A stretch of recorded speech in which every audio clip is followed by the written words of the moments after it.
it's very hard to get inside someone's skin and realise how black everything seems and how hopeless. Particularly if the person seems to be young, on top of everything, full of opportunities, talented, brilliant, and these people kill themselves.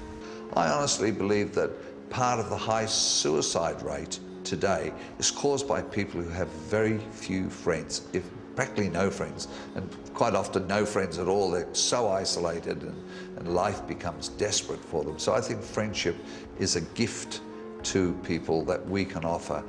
We don't have to offer them food and clothing if they already have food and clothing, but what they don't have is friendship. It's essential that we offer friendship. We're finding that the younger men, say aged 18 to 35, are ones that seem to suffer most from social isolation. They don't seem to have the support systems that used to be there, say, a few years ago. Or an older man on the farm going through huge problems, not being able to pay the bills, feeling humiliated and embarrassed and ashamed, and just feeling it's all impossible, but not able to communicate that to anyone. And I think the key thing here is to remember that people don't want to own up, don't want to admit it, because they're too proud of themselves, and then yet that makes their life a misery. Worse still, left alone, they might eventually do themselves in. A couple of years ago, I did a tour throughout the whole of the west of Queensland. And in one of the areas where there appears to be a lot of work, they had a lot of suicides happening with young people. And a major part of those suicides were car accidents. They weren't reported as suicides, they were reported as a car accident, but in some cases there were notes found in the vehicles to say that, you know, they can't stand living anymore and they're going to end it.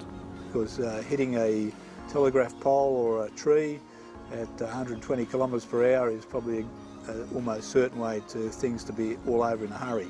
Now that is one of the major problems that we face in the country, and it's possibly caused by social isolation, by the situation that, you know, the country's in drought and that there doesn't appear to be any future for them.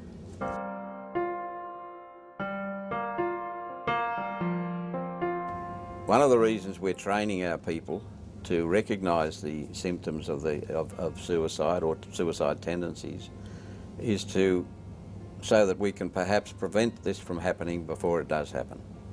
It's something that is very hard to pick, and you see it in families all the time where a family member appears to be normal on the outside, next minute they commit suicide and there was no indication.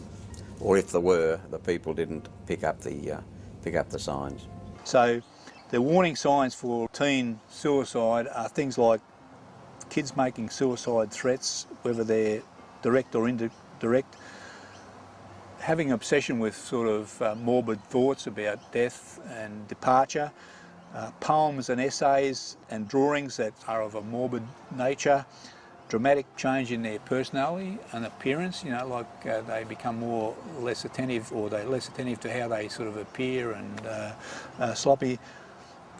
You know, bizarre behaviour, overwhelming sort of descriptions of guilt and shame to sort of people, changed eating habits, you know, sort of not wanting to have meals, missing, sleeping badly, reversal of their day-night stuff, up all night and sleeping all day, or waking up in the early hours of the morning in the classic sort of depressive style, a severe drop off in their performance at school if they're going to school. As far as someone giving an indication they're going to suicide, sometimes there is no indication whatsoever, particularly with men. Women, we find, will perhaps say they're thinking of suicide and they won't do it. Men usually don't say, and they do it.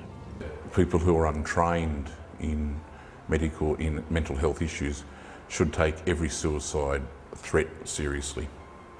If you encounter somebody that you feel is suicidal,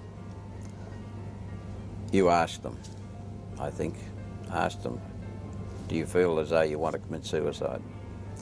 If they say yes, then you get some help for them.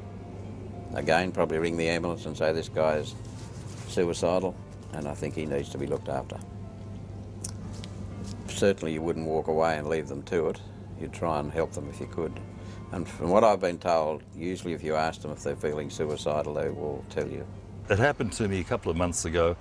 A person who rang me in a panic, who was a stranger, I reluctantly decided to have a cup of coffee with them because I'm busy like everybody else, and advised them to go to the Black Dog Institute for some advice. And I got a call in January from Professor Gordon Parker saying, about 2 or 3 weeks later, saying, I think you just saved somebody's life. Now that was a bit overwhelming for me, and it may not be the case. I think people save their own lives, but if you can contribute to somebody saving their own lives, and you have, many of you have and many of you will, it's fantastic, because people do get better and they do improve and they start leading normal lives again. And science is coming through with new medications, new treatments, new forms of therapy to succeed.